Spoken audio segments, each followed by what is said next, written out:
What's up, Wall fans, Facebook friends, social media world? It is Thursday night.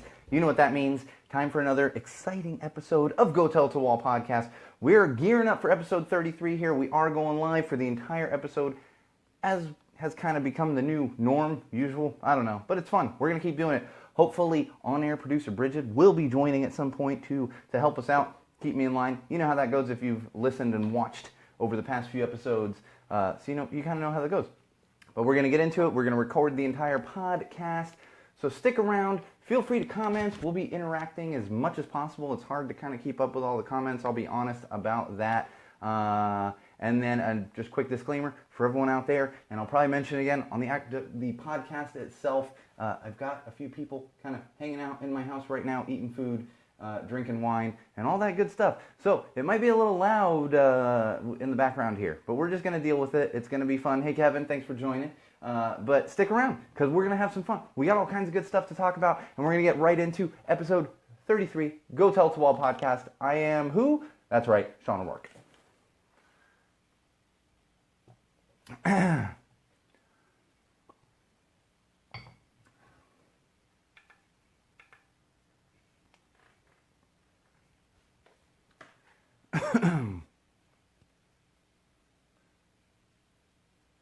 All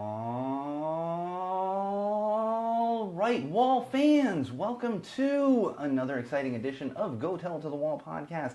I am your host, the one and only Sean O'Rourke, and this is episode 33. That's right, episode 33. And for those of you just listening on the podcast, we are going live on Facebook this evening. That's kind of the new thing. I think we're going to be doing this for pretty much every episode, as we've done it for like the last dozen or so. I can't even keep track. So bear with me if you're only listening to the audio, but if you don't know, if you're curious about videos, they're all going to be uploaded to YouTube. They will, of course, be shared to our Facebook page as well. So let's kick things off with episode 33, Go Tell It to the Wall podcast.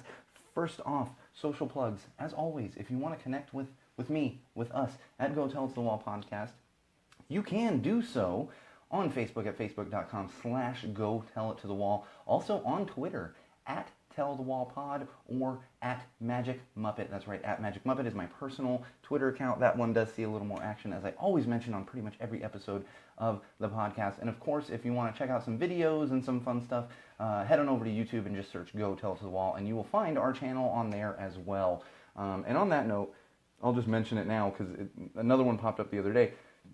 The podcast itself, the audio, the actual podcast, is hosted on a website and an app called Podomatic. That is my host. They are my hosts. That's my host for the podcast itself. So shout out to Podomatic. But of course, it's also on iTunes and Google Play Music, Google Play Podcasts.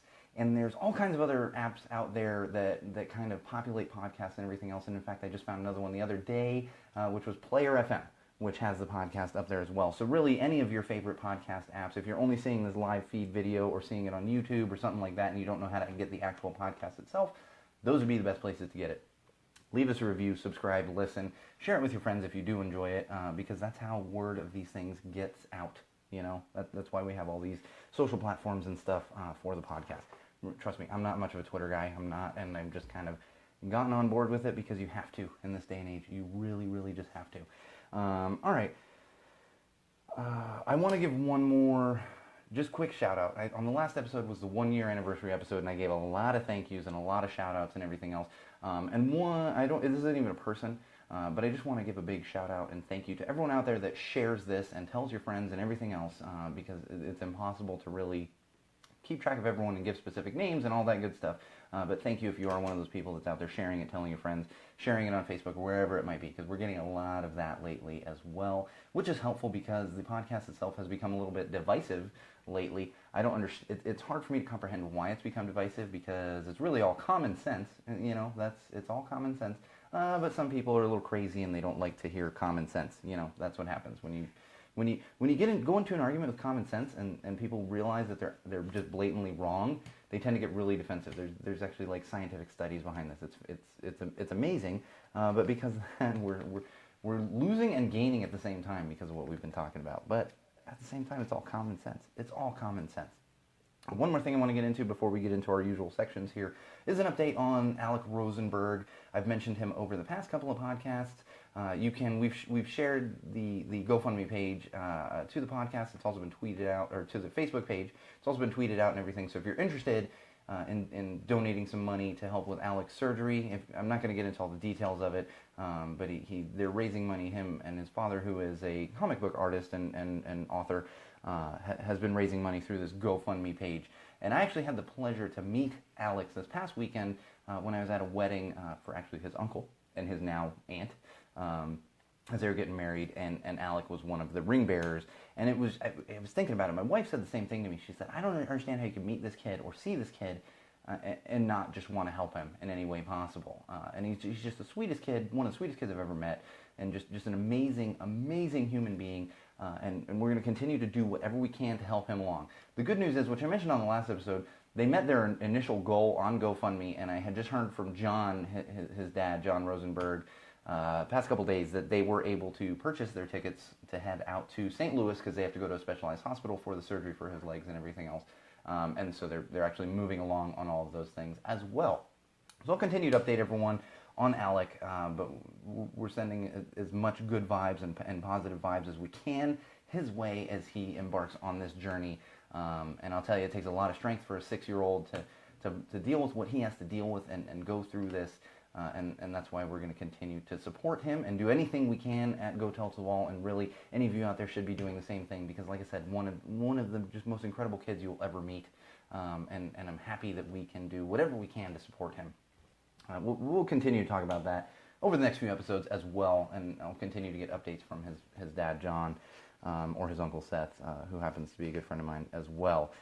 And one other thing I want to throw out there, and I touched on this on the last episode, and I got to make sure Bridget's on top of this one too, is we came up with a new Go Tell It to the Wall podcast term.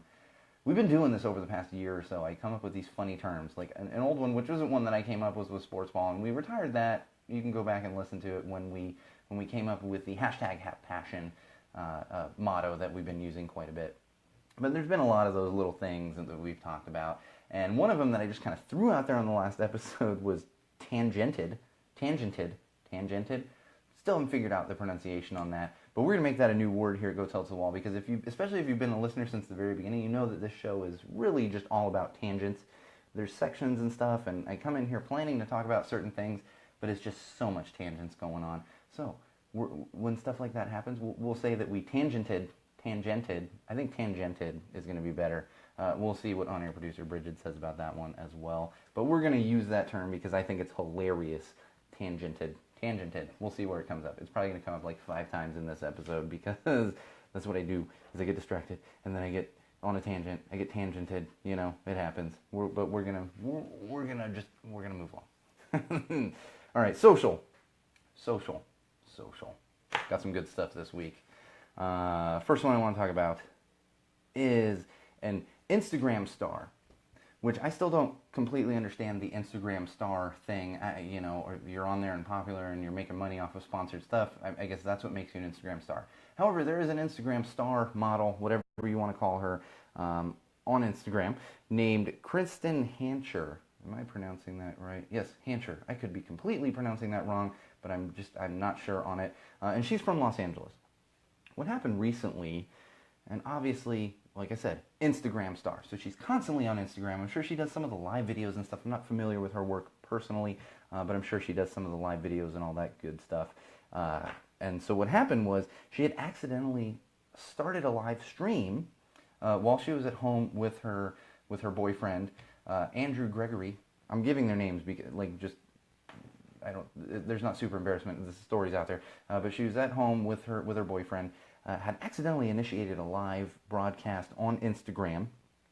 Luckily, the phone was turned upside down.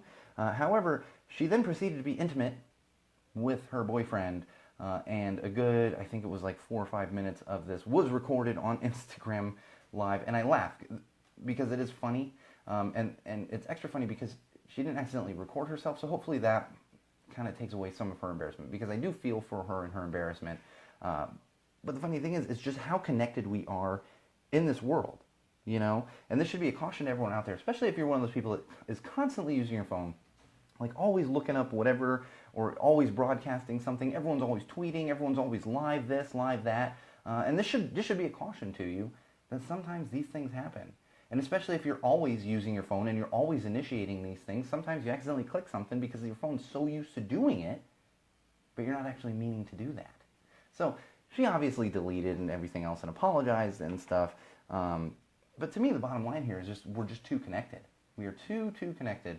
And I want to issue this challenge to everyone out there, all you Wall fans, anyone just randomly seeing this or listening to this, put your phone down every once in a while. Just put it down. You know, if you're at home or something, put it in the other room. You know, if you're worried about an emergency happening or something, turn the ringer up, whatever it is, but just leave it in the other room, and that way you're not constantly on your phone. And I'll tell you, it's going to help your mentality. It really is. It's going to help your mentality. You're going to feel a little better. Personally, I love leaving my phone places. I do this constantly. In fact, if I go somewhere with my wife, oftentimes I'm like, "You have your phone?" And she's like, "Yeah." And I'm like, "I don't need this thing." And I will either straight up leave my phone at home or leave it in the car, whatever it might be. Just because knowing if an emergency happens, somebody's going to get in touch with my wife. I'm with my wife and most likely with my daughter. So, you know, if an emergency happens with a family, they all know how to get in touch with my wife. And so they're going to get in touch with me. Now, that's just me. I know everyone out there loves their phone and everything else. You're always looking at things and tweeting this and live streaming this and whatever else it is. And obviously, I see the advantage because I'm sitting here live streaming a podcast to Facebook. You know, so I'm not saying don't do it. I'm just saying be careful. And once in a while, disconnect. You know, just disconnect. That can be a good thing. It's good. It's just kind of good for your psyche to disconnect a little bit. And then hopefully you won't get into one of these embarrassing moments like Kristen Hancher did. And don't go out there searching for it, Wall fans. I'm sure it's been deleted and everything else, and it was just some audio. If you're really like craving that, go to one of those websites like Pornhub or something. You know, come on, let's get over it. But really, just a word of caution to everyone. Just a word of caution. And I don't even know who this Kristen Hancher is. The funny thing is, she's probably going to get more followers because of this, because I had never even heard of her, and I don't really follow many people on Instagram. I don't have a big Instagram presence, but I'm sure some people are going to see this, and simply just getting her name out there is going to make people aware of that as well. Speaking of social, I'm looking at this right now. See, here's a tangent that we're going to go on to. If you were watching the last live feed, and actually I think it was before we started recording the podcast itself. So this one was only on the live feed. I think we uploaded that one to YouTube, not sure. But there was a awkward moment in the last podcast, which was the 1-year anniversary show, where I had a beer explode on me. And I just today found the cork. This was one of those fancy bottles of beer, a Trappist beer. Just today found the cork like behind my desk. And I'm not even talking my studio desk, so like what's underneath me if you're watching on the live feed or what I'm sitting at now. No, I have like another desk over another part of the studio that has like a printer and scanner and all that good stuff. I call it like the administrative center because that's where the like actual, you know, office stuff happens there. Over here is just kind of studio stuff, cameras and computers and microphones and that kind of stuff. But I did find the cork. I'm going to keep this cork because the thing shot off in the middle of the live feed before I started the podcast, scared the living crap out of me. If you haven't seen it, it's kind of funny. Even if you don't want to watch the whole live feed or you already listen to the podcast, just watch the first few seconds of it, and you will literally see a cork fly through the frame and me duck and cover because I didn't want to get hit in the head or face with the cork. So yeah, I got that cork. I'm going to keep it around. It's probably going to sit on the studio desk here next to my little Figment figurines because that seems like a good place for it. So nonetheless, tangent, but check out that video. It's hilarious. It's hilarious. It's embarrassing, but you got to own it, right? You got to own it. Oh, and speaking of that, beer this week. I'm holding my beer. We're still on social, Wall fans, so don't worry. But this week's beer is from Firestone. If you're not familiar with Firestone, it's Firestone Walker Brewing Company. They're actually in Central California, Central Coast, California. They also make the very tasty 805. They make some other good beers too, but this is one I'm rather enjoying, and it's the Union Jack IPA. It's an IPA, definitely a hoppy IPA. If you're an IPA person, you will most likely like it. If you're not an IPA person, just don't even touch it. Oh, that's hilarious. I'm looking at the expiration date. This beer is expired. I'm going to have to talk to my local beer store here. It still tastes good. I don't know. I feel like they started putting earlier expiration dates on beer when the hipsters and craft beer breweries got into it. I feel like a Budweiser or something's probably good for 20 years or so, especially if it's in the can. All right, moving along, more social. I want to get serious for a second here and talk about Miss Rose McGowan. Miss Rose McGowan. If you're not familiar with this, let me give you a little background here. Now, we've had basically a firestorm in Hollywood right now. A well-known, successful producer named Harvey Weinstein had a bunch of women come out and talk about how he sexually assaulted them, sexually harassed them, and all these other things. Well, Rose McGowan happened to be one of those women that was speaking out against him, understandably. And props to Rose McGowan for really just taking the gloves off and going at it. Because we're living in a world right now where that's what you have to do. That's what you have to do. If you've been wronged, gloves are off. Gloves are off. Which, if you've noticed, if you've been listening to the last few episodes of Go Tell It to the Wall, the gloves at Go Tell It to the Wall are off. Because the Orange Menace is a fucking maniac. And that's what we're talking about, is maniacs. So the gloves are off. The gloves are off. And Rose McGowan, props to you for taking the gloves off and really calling a spade a spade. Well, the thing is, she was doing a lot of this on Twitter. Well, yesterday, I believe it was yesterday, the news kind of came out this morning that Twitter suspended her account. Suspended her account for violating the terms, like the terms and conditions for Twitter. Now, I get it. Looking at specifically what she did post a phone number which is not allowed on Twitter. So I get it. However, she did post Ben Affleck's phone number, and I'm pretty sure Ben Affleck is currently standing out on Hollywood Boulevard handing out his phone number because he's just a weirdo, and that sounds like something Ben Affleck would do. He's trying to get dates, trying to get jobs, and he's probably out there handing out cards. They probably have a Batman logo on him, even though he's not really, like, come on, man. Come on, because you were in a failed movie. Call yourself Batman. Get out of here. That's like George Clooney calling himself Batman. Come on. If you're not familiar with just go look up George Clooney and Batman, and you'll see how ridiculous it is. But Rose McGowan, it's understandable because technically she did violate the terms and conditions for Twitter. The ridiculous part about it is the Orange Menace does this on a daily basis. If you go into Twitter and you look at the terms and conditions for use, the Orange Menace literally violates the terms daily. Daily, he violates the terms. Daily. I'm not going to get into specifics on that. If you want to go ahead and do it. But daily, he's violating those terms. And not only that, but there are multiple people out there on Twitter that are violating those terms in a much worse manner. Much worse manner. But Rose McGowan gets singled out and has her account suspended. Now, over the course of the day, and everyone getting into a huge uproar, they did restore her account. So there was initially a call for everyone to boycott Twitter tomorrow, probably today, if you're listening to this the first day it's posted, essentially October 13th, Friday the 13th. They were calling for a boycott. I don't think that's actually happening now that she's had it reinstated, which is good for me because I Go Tell It to the Wall podcast. We do most of our posting and everything on Friday simply because that's when all the episodes go up, and I was getting a little worried because I would have had to support Rose McGowan, understandably, and I would have. However, we need to have our socials going up on Fridays. So Friday just would not have been ideal for Go Tell It to the Wall podcast. Today would have been better. Really, I don't think I did any tweeting today, and definitely nothing with Go Tell It to the Wall podcast. That's mainly Fridays where at Tell the Wall Pod tweets go up. It just is. Hey, Chris. Chris has joined the live feed as well, which means Bridget is probably finishing up putting down the kids. I know how it is. I know how it is. All right, moving along. This is an important one for me, and I find it fascinating. And that is I believe this was Instagram because it was very photo-based. So search this one, and you will both be entertained and disgusted at the same time. So there was a woman. Let me see if I can get her exact name. I didn't write her name in my notes, but I think I have it on this other side here. But this woman, what's her name? No, that's not it. Yeah, I'll probably find it. I'll find it as we're talking. But this woman created a channel called @DearCatCallers, which was on Instagram. And she was taking photos. Basically, she started this out, and it's this 20-year-old woman. Apologies for saying girl. This 20-year-old young lady woman. I'm not seeing her name right here. But she's an attractive young lady. And she was constantly walking around, and men would catcall her. If you don't know what catcalling is, that means they would yell stuff out to her, trying to pick her up. Catcall. That's what it is.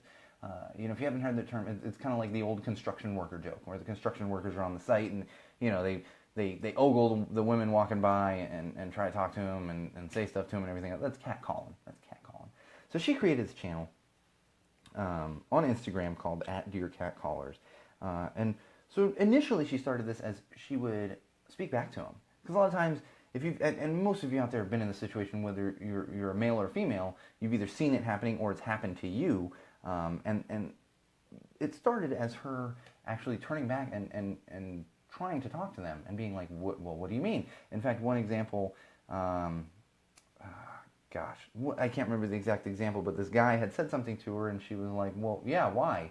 And he just didn't have an answer. And he said something not super vulgar, but it was kind of like, hey, you want to go get out of here? And she's like, yeah, where are you going to go? And he didn't know what to do. And I'm reading this and I'm thinking, that's just kind of the world we live in, where guys do this and they think it's acceptable. They think it's acceptable. And then on top of that, so after she initialized this where she was actually talking back to them and everything else, she started taking photos of them. She started asking guys if they would take a photo with her after they've catcalled her. And sure enough, the majority of them were happy to take photos with him. And if you go on this Instagram account, you will see there's a bunch of guys smiling in photos with her. Smiling. Not realizing that they're being called out for being a jackass. Being a blatant jackass. And that just got me further thinking, this is the world we live in. Where people think this is okay. You know? People think it's okay. And it's crazy looking at these photos. And the guys think it's fine to just be a jackass. Be a complete jackass and yell at women on the street for no reason. Well, I'm going to tell you right now, Wall fans, not acceptable. If you thought it was acceptable before, it's not. It never will be. It never will be. You know what it is? It's just rude. It's just rude. And if you haven't experienced it, if you're a male, because this is men doing this to women. If you're a male, think about that. Think about how ridiculous that would be if you're walking around, an area, and people are constantly yelling at you, trying to pick you up for no reason, and not even with actual substance. There's no substance to this. They're just catcalling. Why? Because they're jackasses. They're jackasses. So, Wall fans, what do we do here? What does common sense dictate in this situation? Common sense here dictates that we call these guys out. So I'm issuing a challenge to all of you Wall fans. If you see this happening out there, whether you're male or female or not, call them out. Call them out on it and tell them how much of a jackass they're being. Just tell them. Just tell them. You don't need to get into an argument. Just call them out on it and walk away. Call them out on it and walk away. Now, if it could be a dangerous situation, obviously, don't get into that. But if you're walking around in broad daylight in a group of people, with a bunch of people, and someone starts catcalling, call them out on it. Call them out. Because the thing is, we need to recondition ourselves as a society to understand what is acceptable. Same thing with this Harvey Weinstein. Now, I'm not saying everyone is Harvey Weinstein, but we need to recondition ourselves. Especially as men, we need to recondition ourselves. I think of myself as I don't think I've done things like this, but you know what? Even if you don't think you have, I can tell you right now, I've never catcalled. Never, ever in my life catcalled. Because as much as I can be an asshole, I'm not a jackass. I'm just not. However, we all need to sit back and look at what we do and how we treat the opposite sex, even the same sex, whatever it might be. And just check yourselves. And recondition yourselves to do better. To be better. To lift each other up. Like I always say at Go Tell It to the Wall, we lift each other up and we look for positivity. There's a lot of negativity in the world right now. But we look for positivity. And I want all of you out there to step back and make sure that you're doing the right thing. I want you to think about your kids, even if you don't have kids, the next generation looking back on things that you did, and would they be proud? Would you be proud? For the most part, I can say, yes, I would. And I'm sure a lot of people can. But even if you think you're perfect, that doesn't mean you can't do some introspective thinking about yourself and how you handle yourself and how you handle your relationships with others. Even if you're the best, if you're Jesus fucking Christ, you could still do that. And maybe there isn't a lot. Maybe you do that and but you still need to take the time to do that. Everyone should. Everyone should. All right, let's. I got one more. Here's a fun one, Wall fans. Here's a very fun one. So last episode, when we were talking about Alec Rosenberg and John Rosenberg, I mentioned this other jackass on Twitter named Andrew Tate. Goes by the handle @CobraTate. Kickboxer. Kicked in the head way too many times. Way too much steroids going through his body, obviously, if you look at all the stuff that he was posting. And I mentioned that I wanted everyone to get on him, to attack him on Twitter for being insensitive and being a misogynist and being a sociopath. Well, I'm happy to report that since then, Cobra Tate is completely off Twitter. Everything's been deleted off of Twitter. Andrew Tate, no longer on Twitter. I think his actual handle still exists, but he deleted all of his tweets completely. Trying to remove yourself. But the bad and beautiful thing about the world we live in now is your digital footprint is pretty much always there. So we know, Andrew Tate, that you are a terrible human being, and we will not forget it. However, I am happy that everyone ran your ass off of Twitter. The one thing I do want to bring up, though, is yes, Wall fans and John and all of his fans ran Cobra Tate off Twitter. But if you had a chance to see any of his tweets, there were people out there agreeing with him. There were people out there egging him on as a sociopath, as a misogynist. That's what was happening. So yeah, we got rid of Cobra Tate, but you know what? Call that out too on social media. Call him out. Call him out. Because that's what we got to do. We got to educate people. There's a lot of stupid people in the world today. A lot of stupid people in this country today. In fact, we know that because the Orange Menace is sitting there in Washington, D.C. So yeah, there's a lot of stupid people out there. And we're going to fight stupidity with common sense. And we're going to call them out on it. And that's what we're going to continue to do, Wall fans. That's what we're going to continue to do. And it's not going to stop. It's not going to stop. All right, moving along. TV, film, and books. We got a lot of fire and brimstone this week. I got a little fired up because Orange Menace is on a tear. Harvey Weinstein is an asshole, which we kind of knew, but now we know he's a sexual predator as well, which, you know. And another one has come to light. And I put this in TV, film, and books because I know him from a television show. He's also in an upcoming movie. I don't know if that Aquaman movie has come out yet. I can't keep up with the comic book movies. I just can't. I can't. And I think they're up to like Avengers 82. I don't know. I can't keep track. There's too many. But I know he's going to be an Aquaman, or was, or is, or whatever. But Jason Momoa, if you're not familiar with Aquaman, you're not familiar with him, he was Khal Drogo on Game of Thrones, and basically 99% of the world watches Game of Thrones, so he was in the early seasons of Game of Thrones as well. Well, some news came to light today, I believe, as a matter of fact. And we can basically add him to the list of sexual predator creeps. Because as he was sitting on a panel in 2011 with some other Game of Thrones stars, he was asked a question, and I'm not sure the exact question, but he talked about how much he likes acting in fantasy. And then he gave a reason for why he likes acting in fantasy. And I quote, "I love acting in fantasy because you can rape beautiful women." Yeah. Now, if you've watched Game of Thrones, you probably know exactly what he's referring to. That doesn't make it okay. That doesn't make it something you can joke about. Even if he meant that as a joke, that's not a joke. It's not something to joke about. And the fact that he has that in his head, that mentality, is terrifying. So no, Jason Momoa, I will not be going to see your movie.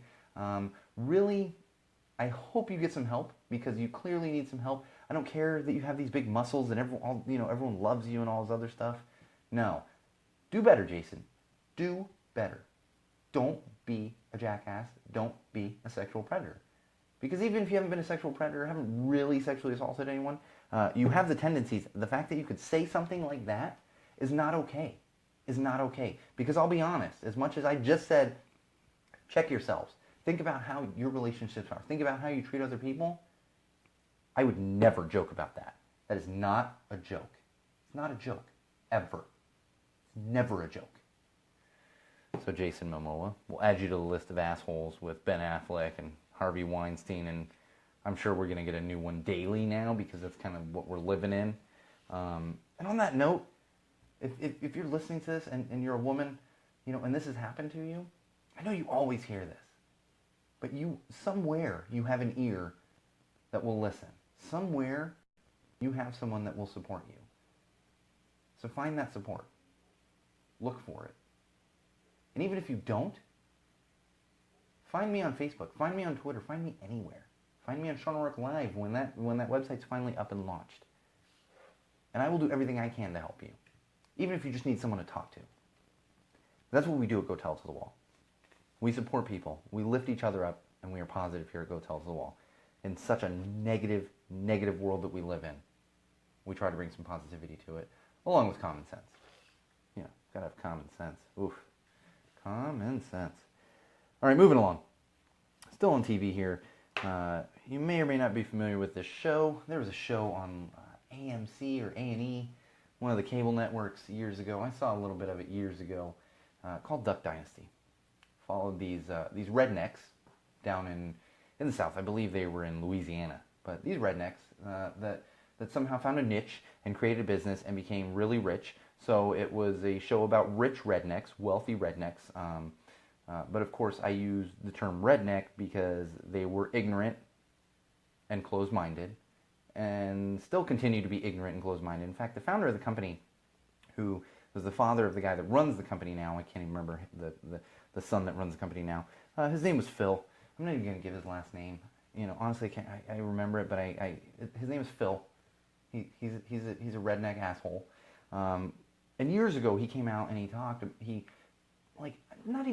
This isn't even like it when you're in a church and maybe a priest or a minister or something's like, well, I don't understand same-sex relationships. No, he basically called it an abolition to mankind and all this other stuff, and went on a rant about how you can't be a same-sex couple. Same-sex relationships should not exist. So he was way off of you're dead to me at that point. Well, now he's gotten a new television show, brand new television show.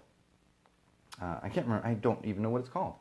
Something about Phil in the woods. He's this redneck that lives out in the woods, So he's going to go be in the woods and be an ignorant, bigoted asshole in the woods. And someone thought that'd be a good thing to put on television. Yeah, you know who thought it'd be a good thing to put on television? A little network called Conservative Review Television. Conservative Review Television has given him a new show to basically be a bigot. Just be a bigot.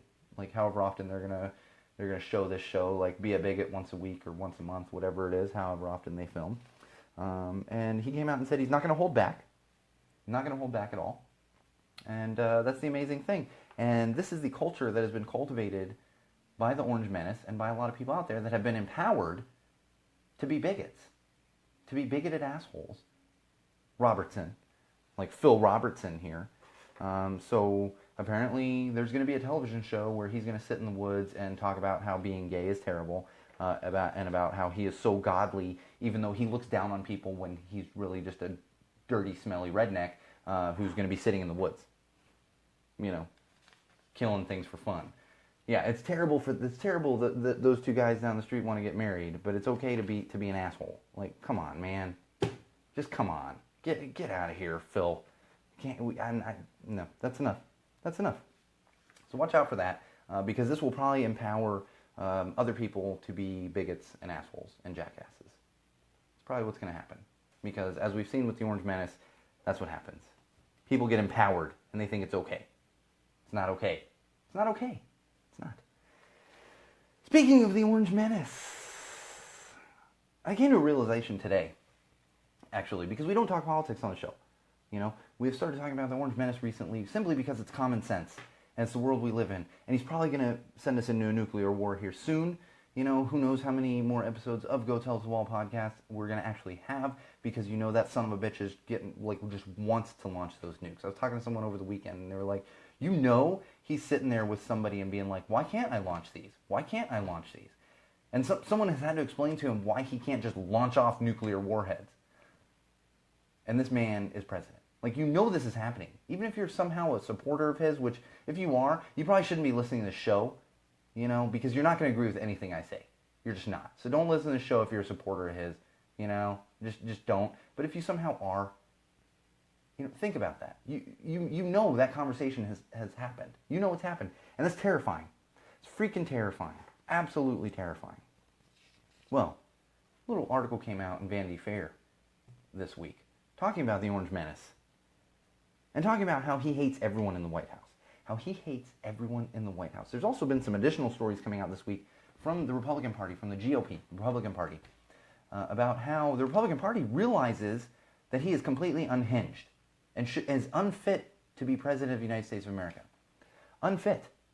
However, they're not supporting getting him out of office. You know why? Because the country we live in values politics more than it values human life and common sense. That's the country that we're living in right now. This country values political parties over human life and common sense and compassion. So these people in Washington that know that Trump shouldn't be serving in office won't do anything about it because he's a Republican, because they want to push their agenda. Well, let me tell you something, you fucking Republicans. When we're all dead, your tax cuts aren't going to matter. When this entire world is in nuclear holocaust, your tax cut, none of that's going to matter. Your stupid dismantling the Affordable Care Act, none of that's going to matter. It's not. Freaking out about some football players kneeling on the field, speaking out for racial injustice, none of that's going to matter. Because this son of a bitch has access to nuclear codes. And you know this son of a bitch wants to launch those things. So, let's see how it goes. Let's see how it goes. Let's see if we're still alive before this guy actually gets pushed out of office. But you know what? I'm done. I'm done. No more. I'm done. And we put the Orange Menace into television because you know what? He isn't fit to be a politician. He's not fit to serve. But you know what he is? A shitty reality television star. So he goes in the television section from now on. It just may as well be the television and Orange Menace section because you know he's going to do something stupid between now and the next episode. You know he is. Threatening people on Twitter and all this other stuff. We're going to talk a little bit more about him. I should get off of that right now. That is my absolute problem with politics. To them, it's all about getting their way. Well, you know what? You know what, Republicans and Democrats and anybody sitting there in Washington? You're employed by us. You're employed by the citizens of this country. Get your shit together. Serve the citizens of this country. Instead of worrying about your own pockets, your own stupid little party.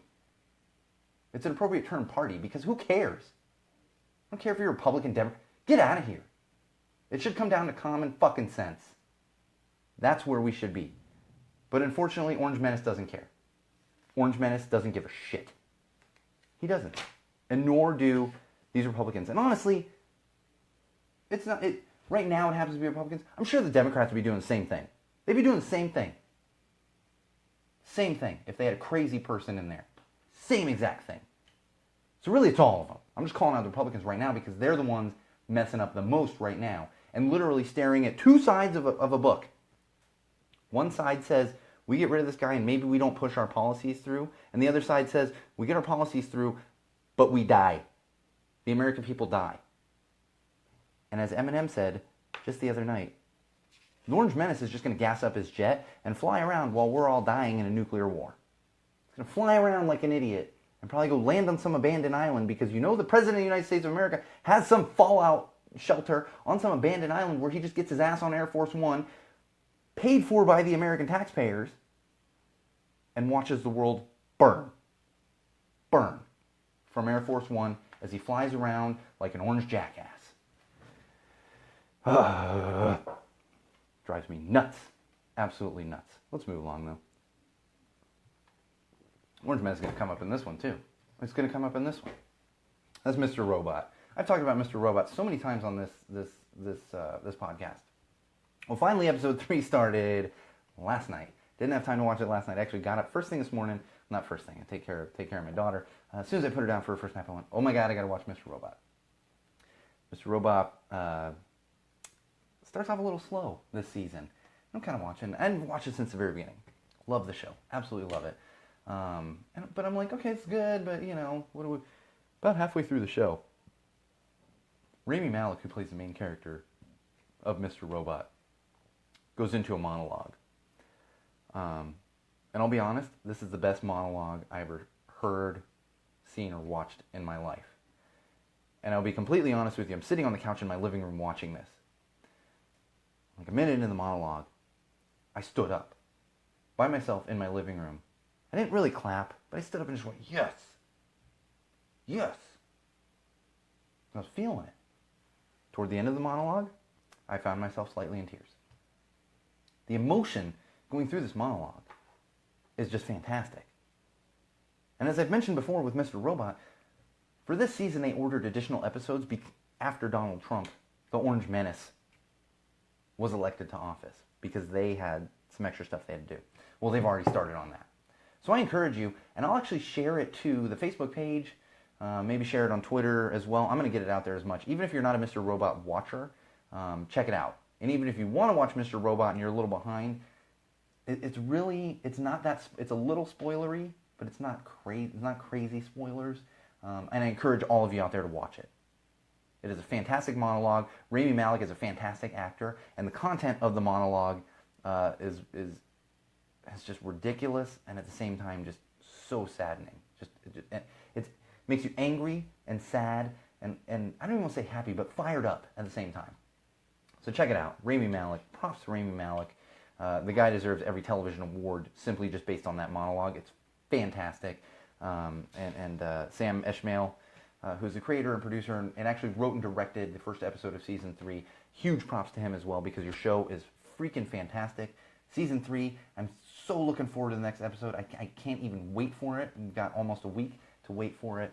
But good on you, and check it out. Anyone out there, if you have any kind of common sense, and especially if you think the Orange Menace is a moron, which if you have common sense, you realize the guy's a moron and a jackass and a menace, an orange menace, and a sexual predator, check it out. Check it out, because you will appreciate it. You will get fired up, as you should. Another thing I want to talk about in television is Rick and Morty.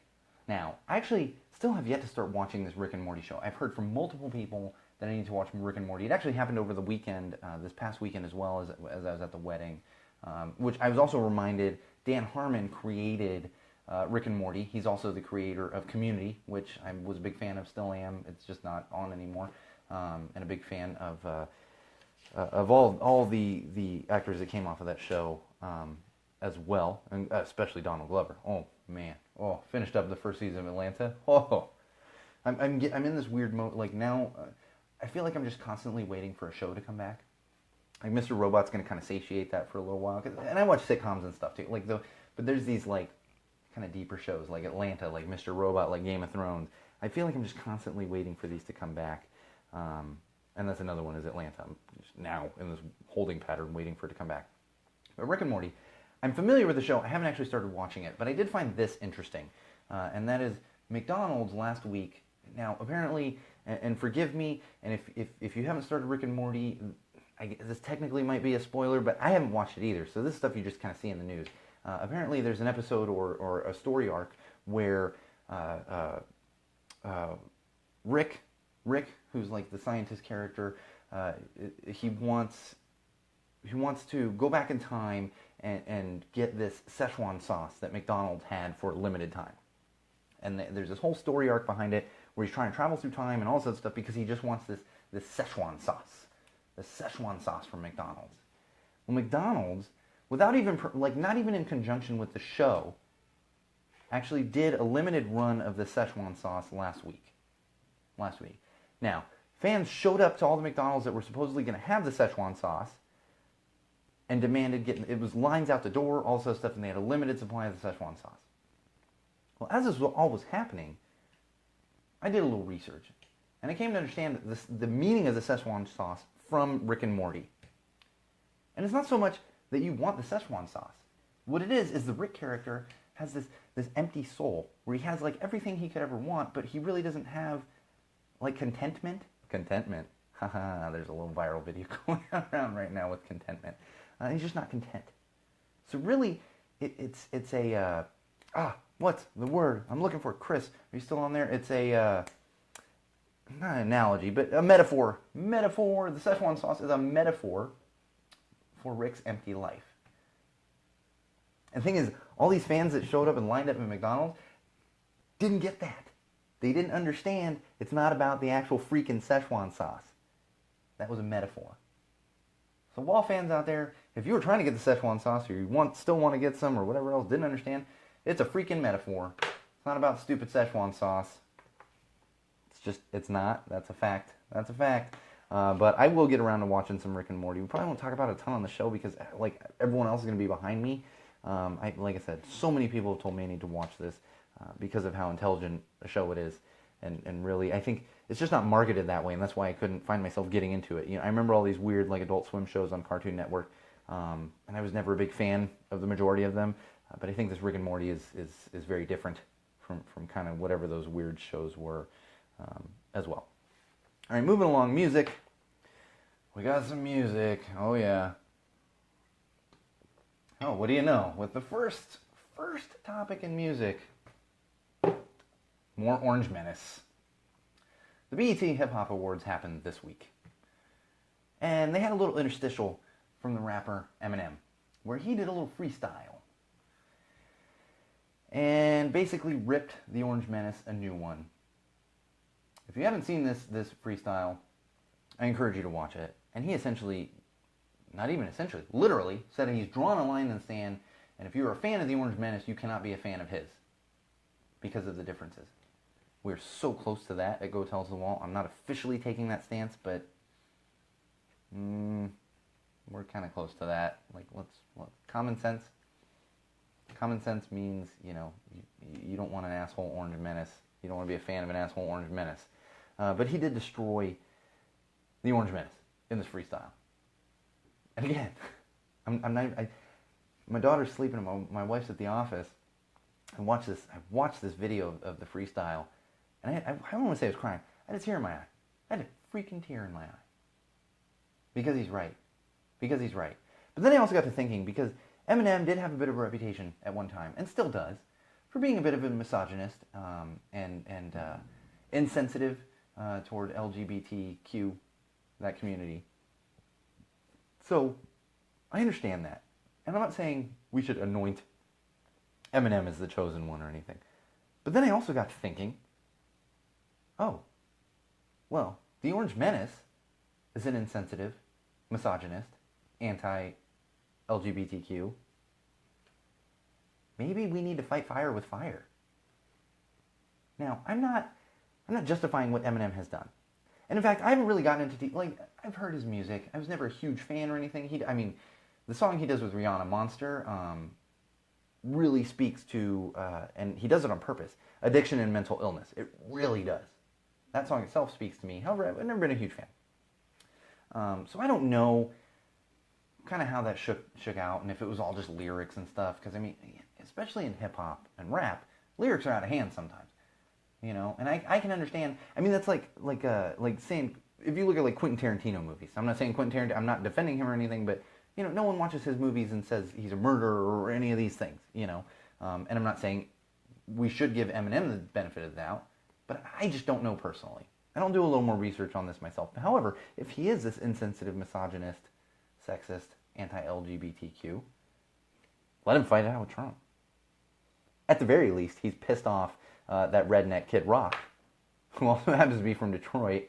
So this is awesome, because I hope that Kid Rock continues trying to run for Senate or whatever the heck he's running for, and I hope that Eminem somehow gets in there and runs and somehow destroys Kid Rock. Because we don't need any more rednecks in Washington. We just don't. Ignorant rednecks. We don't need them in Washington. Or orange necks, for that matter. All right, Transplants. I've talked about Transplants on this show once or twice before. If you're not familiar with the band Transplants, they're actually headed by the great Tim Armstrong. Tim Armstrong is the lead singer of Rancid, has also had some other bands as well. He's one of the singers in the Armstrongs, which I've mentioned on this podcast a couple times as well. Transplants somehow found time to produce a new album. So Tim Armstrong produced not produced, but he recorded a new Rancid album, maybe a little over a month ago. New band with Billy Joe Armstrong called the Armstrongs, recording music with them as well, and somehow found time for the Transplants to record an album. And again, if you're not familiar with the Transplants, the drummer for the Transplants is the great Travis Barker, who's basically been touring with Blink-182 for the past 2.5 years, however long. I'm exaggerating that, but they've been on tour for quite a while. And somehow also Travis found time to do this. So it's coming out tomorrow. It is all covers. Coming out tomorrow, depending when you're listening to this. It's coming out on October 13th, which also happens to be Friday the 13th. I think that was one. They thought it was funny to go with Friday the 13th as opposed to a usual Tuesday release. If you're a music lover, listener, consumer like I am, you know that all new music tends to come out on Tuesdays. There's always exceptions to that, and this would be one of those exceptions where they put a new album out on Friday the 13th. And it's all covers. There's 7 songs on the album. I haven't pre-ordered it yet. I'll probably do that tonight when I finish up the podcast and do my list. Actually, I always forget that. If you're in California, the pre-orders They come through. They actually come through at midnight. So if something like something's coming out on the 13th, it'll be available at midnight on the 12th. The awesome thing is if you live in California, it's available at midnight Eastern time, which means in California when these songs come out, and whenever a new album, I'm like, sweet. Like I go to my computer 9 o'clock. I pre-ordered, download. Where is it? All right. So that's just an awesome little tidbit for you, little tangent for you. So if you're in California, remember you can get your pre-orders because they release them at midnight, but it's midnight Eastern time, so they're actually available at 9 p.m. in California. Well, along the entire, anyone in the Pacific time zone, it's available at 9 p.m. And just a quick reminder, the great band Cloudside, headed by the ever ridiculously awesome Jeffrey Jackson, is playing a live show in San Diego tomorrow night, the 14th of October. So check that out. They're playing at Lee Stats West in San Diego, so check them out as well. All right, moving along to tech. Man, got some extra common sense stuff here. We're not going to get to it. I'm running short on time, as usual. I'm always running out of time. So let's breeze through some tech. Samsung has had some leaks here, and apparently some designs for a new phone have leaked, which is somewhat being called the Galaxy 10, Galaxy X. We'll see what happens. And the interesting thing about this one is it's actually a folding smartphone. Now, it's not a flip phone like you remember from the late 90s, early 2000s, before smartphones became all the rage, and it just flipped open, you called and everything else. No. If you're looking at this phone, from what's leaked, it looks like a normal Samsung. So it looks like a normal, I would show you my Samsung, but we're doing a live broadcast on Facebook using that Samsung, but it would be about the size of a typical smartphone. However, then it folds out into a bigger smartphone, essentially a small tablet. And I think it's awesome. I'm kind of looking forward to it.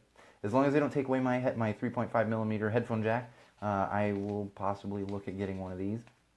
But something interesting my wife brought up, and I could see the appeal of this, and maybe we will get to this as well, because I was like, honey, this could be your, if you want to wait to get a phone, this could be your next one. I think she's up for an upgrade soon. However, it came up. And so I was telling her about it, how it's like smartphone size and then opens up to a bigger smartphone. And she said, no, you know what I want is something that opens up to a normal smartphone size. So basically a smartphone that folds down to like the old smaller phones. And I definitely see the appeal of that as well. I've got a spider crawling on my wall. Look at this. Look at this spider. No spider. My friend's in the other room because he's over here drinking, and he's probably going to yell at me for killing that spider. Thing's going up my wall. I'm trying to do a podcast here. I got a spider crawling around. We've had incredible, ridiculous bugs in California this year because of all the rains and stuff. But like I was saying, I do see the appeal of a big smartphone that will fold down smaller, and I'm sure that's something we're going to see in the near future as well. But personally, I'm okay with putting this gigantic thing in my pocket. So if you're telling me it can fold out to like a tablet, and I almost don't need to have a tablet anymore, I'm good with that. Microsoft recently announced that they have created Edge for Android. If you don't know what Microsoft Edge is, it's their new Internet Explorer that came out with Windows 10. I don't even know why this is on here. I don't know why it's news, because personally, I don't know anyone that uses Microsoft Edge. I use Google Chrome. Most people use Google Chrome or Safari. So is anyone out there actually using Microsoft Edge? If you are, hit me up on the Facebook. I'm curious. You might be the only one. And let me know if you have a Windows phone too. Because that's the connection right there if you got a Windows phone. Little news from Nintendo. They registered a new trademark in Japan, and some stuff leaked on that. And it is a new trademark for a Game Boy. The trademark is Game Boy, which means you know what is coming next, and that is most likely a Game Boy Classic. Nintendo has released the NES Classic, the SNES Classic, and there has also been word of a trademark for Nintendo 64 Classic. Way too old for that Nintendo 64. I mean, Super Nintendo, I'm almost too old for. I was all about the 8-bit Nintendo. I think Super Nintendo was 16-bit. Doubled. But give me the 8-bit. I'm waiting until next summer. I already told my wife next summer for Father's Day I want the NES Classic when they do release them. They're re-releasing a bunch of them in summer 2018.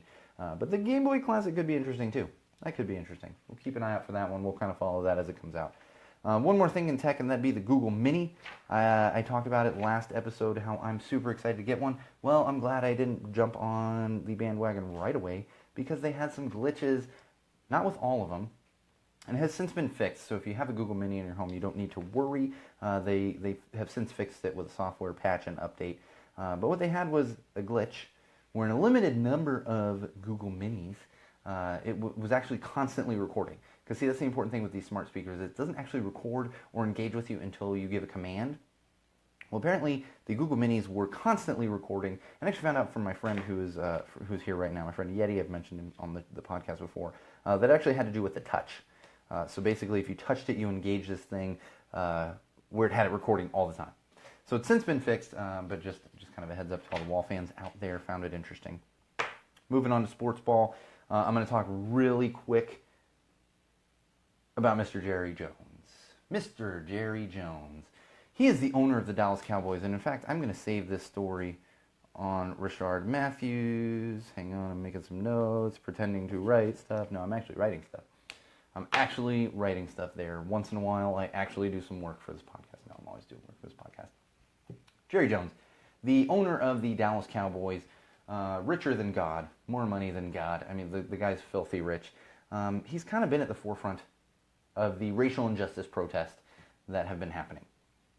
And he actually came out and said that he is requiring all of the Dallas Cowboys players to stand for the national anthem. And if they don't stand, they will not play in the game, and they will be cut from the team. It's fine. Everyone has their right to their opinion. Like I've said in the past, I stand. However, I respect everyone else's right to kneel. And in fact, if I was an athlete with everything that's happening, I'd probably be kneeling now to prove a point. But I've always stood myself. So I get it. But I do want to remind everyone out there, because we've talked about this gentleman before, not Jerry Jones. I think we've talked about Jerry Jones. But in 2015, Jerry Jones signed Greg Hardy, who we have talked about multiple times on this show. Domestic abuser. One of the worst human beings on the face of the earth. No remorse for what he did. And if I have to remind you, just an FYI, he beat the snot out of his girlfriend and actually threw her on a bed which was covered in automatic weapons. You know, like machine guns and stuff. Stuff we've been talking about that no one needs to fucking have. Threw her on a bed covered in that stuff. Beat her senseless. Now, Jerry said he's requiring his players to stand for the national anthem because he's protecting the brand of the Dallas Cowboys. He's protecting their brand. Well, Jerry, so some people kneeling for racial injustice hurts your brand, but hiring a son of a bitch who beat the hell out of his girlfriend, that doesn't hurt your brand? Give me a fucking break, Jerry. Give me a fucking break. Done. I got no respect for Jerry Jones. I got no respect for the Dallas Cowboys, and I hope they lose every single game from here until the end of time. I really do. I really do. Because you can't justify that. You can't justify that. There's no way. What Jerry said is it's more important to me to make African American men who are kneeling for racial injustice, it is more important for me to make them stand than it is to not have a domestic abuser on my fucking football team. That's what he just said. That's what he said. So Jerry, I hope you go to hell, which you're on your way there. It's already there. You're going. You know, it's just a matter of time. Hopefully you die soon. But I hope you go to hell, and I hope the Dallas Cowboys never win another game. I hope they never win another game. Because you don't deserve it. You don't deserve it. And the Cowboys, with a terrible, shady owner like that, insensitive, racist owner like that, don't deserve to win a game, ever. So I hope you lose every single game.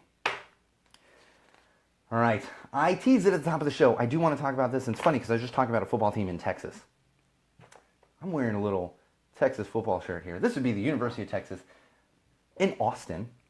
It's a little hipster, hippie hub in Texas. I'm not saying Texas is bad. I think Texas is gorgeous. The Dallas Cowboys are bad. Jerry Jones is bad. I think Texas is gorgeous. However, I always consider Austin is kind of it's this little like hippie mecca kind of, you know. It's kind of like the opposite of parts of San Diego. because California is very liberal and very hippie, but and especially Southern California, San Diego tends to lean very, very conservative, weirdly. Like you wouldn't think, but it tends to lean very, very conservative, and Austin is kind of on the other spectrum, side of the spectrum of that. Again, I love all of Texas. But I became a huge University of Texas fan years ago when my cousin Adam started playing there. I've got my jersey hanging in the background. I got to reframe some of these because I try to get this little door hanger thing here. I try to get the stuff hanging in the background to be visible. But I became a huge fan when my cousin started playing. I watched him play for 5 years at University of Texas. Met a bunch of those guys that he played with and everything else. And I've remained a fan over the years. This Saturday, October 14th, happens to be the annual game with University of Oklahoma. And they call it the Red River Rivalry. And every year, ever since my cousin started at University of Texas, I have had a huge, huge barbecue for the game where I make a bunch of buffalo wings. And I will be doing that this weekend as well. So to celebrate early, I'm wearing my Texas football shirt for the podcast. I've got my jersey hanging in the background. And we're going to do a little hook 'em on Saturday as we enjoy some wings and hope that they beat the hell out of Oklahoma. You never know what's going to happen. College football, you never know what's going to happen. But I enjoy the ceremony. And it's funny because I have a lot of friends that don't watch sports, and I always like when I see the date in like September, I always kind of give a reminder before I'm gonna, to my friends that I know usually come every year, like, oh, keep that date open for Red River Rivalry, and some of them look at me weird, and some of them are like right away. They're like, oh yeah. In fact, I have another friend who went to Ohio State and is a huge Ohio State fan, and she comes every year. And if Ohio State is playing on the same day, I have to have a TV for her to also be able to watch Ohio State play. So many people do know what it is, but for the people that don't, it's funny because often I'll be saying that when my wife is standing next to me and she'll turn over and just be like, it's the October barbecue. It's just the October barbecue. And people are like, oh, okay, yeah. So it's basically a huge barbecue that happens every October. It just always corresponds with Red River Rivalry. So we'll be putting some horns up on Saturday. Especially this will be my daughter's first Red River Rivalry as I make about 20-30 pounds of chicken wings, a bunch of bratwursts, and the good thing is this year, usually the game starts at like 9:30 on the West Coast because it's Central Time and it starts early. It starts at like 11:30 Central, but they pushed the game time back this year. And it was funny, I was joking with my cousin, I was like, I don't know if I'm happy that I don't have to barbecue at like 9:30 in the morning, or if I'm disappointed that I don't have an excuse to drink beer at 9:30 in the morning. Because usually when the game starts at 9:30, I get to fire up the grill like 8:30, 9 o'clock. I start drinking beer at like 9:30, 10 o'clock. I mean, it's terrible. And then what happens is people just kind of cycle in throughout the day, and it ends up being like a 12-hour party. Now, we're not raging hard. Everyone's just sitting around eating food and having some drinks and talking. But it ends up being like 12 hours of me, drinking beer and eating barbecue. So that's going to be happening this Saturday. Maybe we'll have some live interstitials from that as well. You never know. That's about it. I got a Burning Man story, but I'm going to save this Burning Man story. It's from 2016 anyways. Burning Man story. And we're just about done for this week. We're just about done, Wall fans, and we are out of time. I got to go out in the other room. I got some friends in town. They're out there drinking wine and eating food and all this good stuff, and they are burner friends. It's just, of course, I'm saving the burner, the Burning Man topic for next week. Just, it always works out that way. I've always got too much stuff to talk about. And again, shout out to Firestone Walker Brewing Company for your great Union Jack IPA. Enjoying it this week. Probably going to go have another one after I finish this one as I sit around with my friends and reminisce and shoot the shit and all that good stuff. So we're going to call it an episode, Wall fans. That's right. This has been episode 33 of Go Tell Us the Wall podcast. As always, I'm your host, the one and only Sean O'Rourke, and thank you all for joining us. Thank you all for listening. Don't forget, subscribe, share, tell a friend, listen. Leave reviews. Like, seriously. Review it, even if you think it's terrible. Leave reviews. Tell me how it is. All that good stuff. And again, if you want to connect with us on Facebook, facebook.com/GoTellUsTheWall. Bridget, I think, was busy with the kids this week, but Bridget is always around helping us out. She's essentially our on-air producer. Chris was standing in this week as well, but he's been on and off, so I think they're probably dealing with kids. That happens. But like our page on Facebook, facebook.com/GoTellUsTheWall. Follow us on Twitter @TellTheWallPod or @MagicMuppet. Coming soon is Sean O'Rourke Live, and of course on YouTube, especially if you're only listening to this and you're not watching the live feeds or anything, definitely check out YouTube. Just search Go Tell to the Wall. I don't even think you have to put podcast for the YouTube, but just search Go Tell It to the Wall. It's going to take you to our channel, and you'll see all kinds of lovely videos and that kind of stuff. And of course, iTunes, Google Play Music, Podomatic, and Player FM, any of those great podcast apps.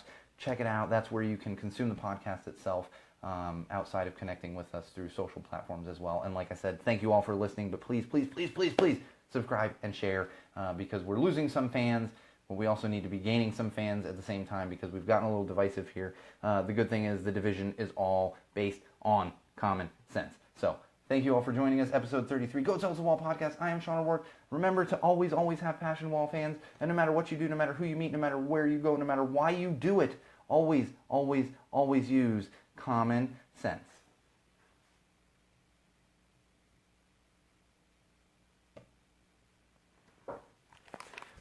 All right, Wall fans, Facebook friends, social media world, YouTube subscribers, thanks for joining. Thanks for listening. This was episode 33. I'm sure we'll have Bridget, our on-air producer, back next week. Like I said, I think they just got busy with some kids. Chris, who's also on there helping us out a lot as well. I'm sure she's going to give me feedback and tell me all the things that I did right and wrong, because that's what she does, and that's why she's on-air producer, and that's why she keeps me in line. We are going to be posting the beer every week. If you're on Facebook and you saw I posted the beer like this afternoon. It's been ridiculous. And Bridget even reminded me yesterday, and I still forgot to post the beer. But what we're doing is with the help, with doing it myself, but with the help of Bridget and those that are helping out on the social side, we're going to try to get the beer announced every Monday. So if you guys watching on the live feed are interested in like having the same beer this week, like I said, it was the Firestone Union Jack IPA. If you're interested in that, that'll give you some time to also purchase the beer. Honestly, I'm so busy because I got an 11-month-old here, and I'm always working on the website and everything else. Sometimes I don't get the beer till Wednesday, but I'm going to make a, and Chris is on there. Bridget's been trying to remind me, and she forgot, and I also forgot. We were at a wedding on Sunday, and actually Chris and Bridget were there as well. Kind of threw my week like out of whack. I don't mean that in a bad way. I just like Monday or Tuesday was Monday to me, and I'm still catching up, so it feels like a Wednesday. But we are going to get that beer up there. I'll have that reminder. Try to get it up every Monday. It's going to give you guys a few days to actually purchase that beer. And usually I try to mix it up, so it's never like Bud Light. It's never Bud Light, Miller Lite. But try to mix it up. Tends to be craft breweries and all that kind of stuff. So keep an eye out for that. We'll get them up on Mondays. But again, thank you all for listening, joining in. We'll see you next week. Same wall time, same wall place. And remember, Wall fans, no matter what you do, no matter who you meet, no matter where you do it, no matter why you do it, always, always use common sense. And what else? Do it with passion.